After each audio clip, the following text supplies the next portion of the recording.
Time for a big dirty disclaimer. I had an absolutely great time playing this game, just like how I had an absolutely great time playing Man of Medan and Until Dawn. I'm a massive fan of supermassive games and their work. They're great at this kind of thing. That being said, there are some things that I didn't particularly like or too much about this game that rubbed me up the wrong way.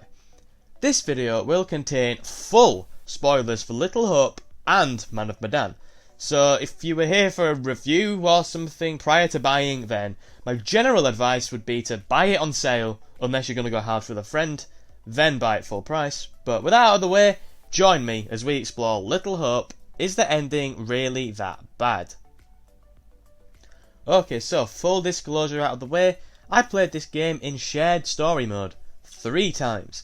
The first time we played completely blind and managed to get everyone out alive, 0 deaths.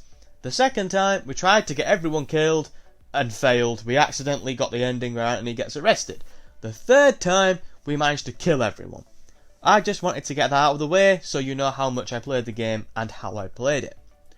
I'll be honest with you guys, I wasn't too excited when I heard this game was going to be about the witch trials. I know about the witch trials and stuff, but I just preferred the premise of Man of Medan much more.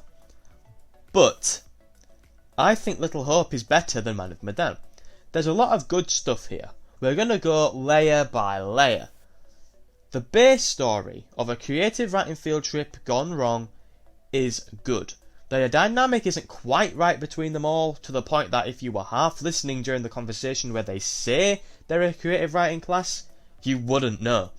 They get trapped in the fog, they are lost, they look for help, and they can't find it. That's the base layer of the story. Now, what if we were to add what makes this game truly interesting? The stuff on the box of the game. The reason you bought the damn game. The group also end up being occasionally dragged into the past, where they see past versions of themselves being accused of witchcraft and they try to save them from the executions, before slowly realising that they're trapped in some sort of curse where they're destined to die in the same ways. This is such an interesting concept. I was enthralled. I wanted to get to the bottom of this mystery. Then you throw in the little girl who the game tries so hard to make you hate that it becomes far too obvious that she isn't the one to blame. But other than that, yeah, it becomes infinitely creepier when you add her. And it adds another element to the game entirely. The decision at the end where you have to either condemn the Reverend or kill Mary, if you've not been paying attention, then you could very easily screw up your entire game there. Then we have the next layer.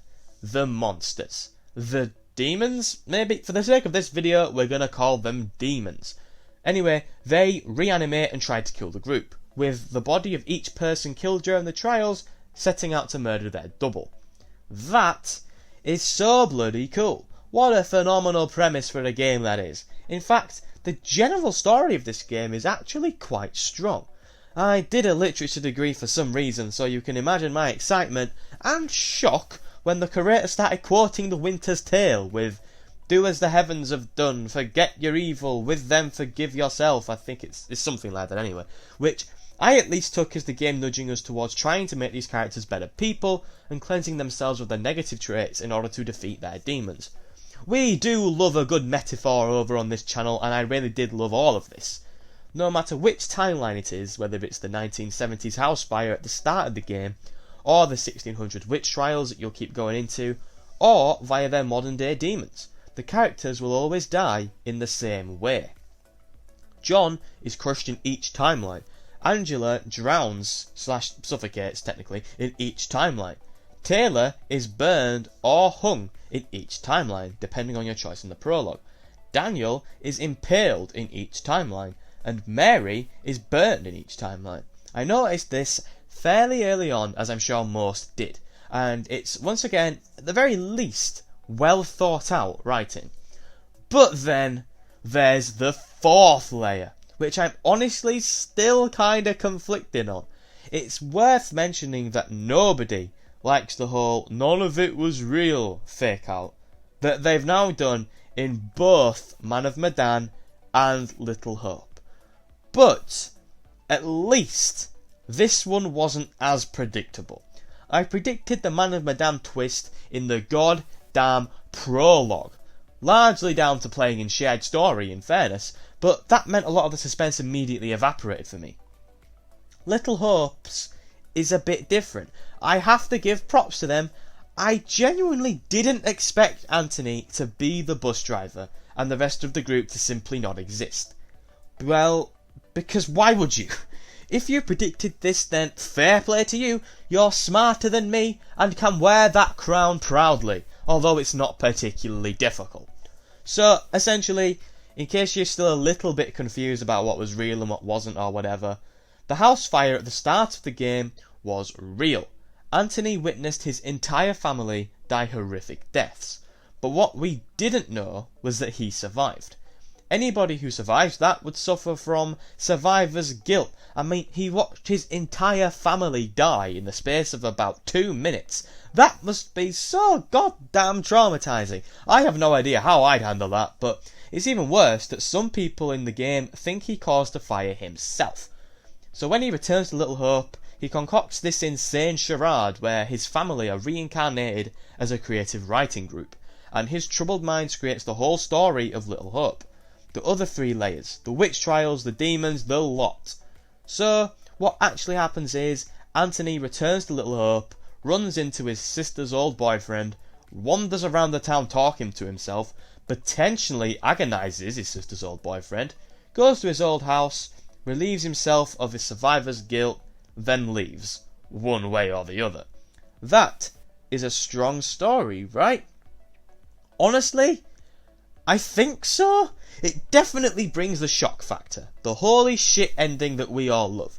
But on the other hand, it doesn't sit right with me that once again they've used the none of it was real cop-out.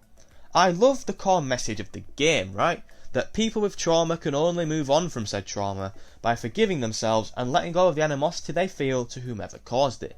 I like that. That's a great message. And my friend and I were definitely sat there like, holy shit, that's a plot twist and a half. But there are 2 major issues with doing this. The first is that the player's trust has been betrayed. I'm not going to sit here and tell you that a game about time travel and reanimated demons needs to be realistic. But in a work of fiction, there are still rules put in place relative to the world that they exist within. We believe that for 6 hours, we are trying to keep every member of this group alive. But it turns out that these versions of them were never really alive, so our trust has been somewhat betrayed. I wouldn't besmirch anyone who thought they'd wasted their time playing this game, because ultimately, since only one of the characters you're controlling really exists anyway, there's only like 3 decisions that actually matter.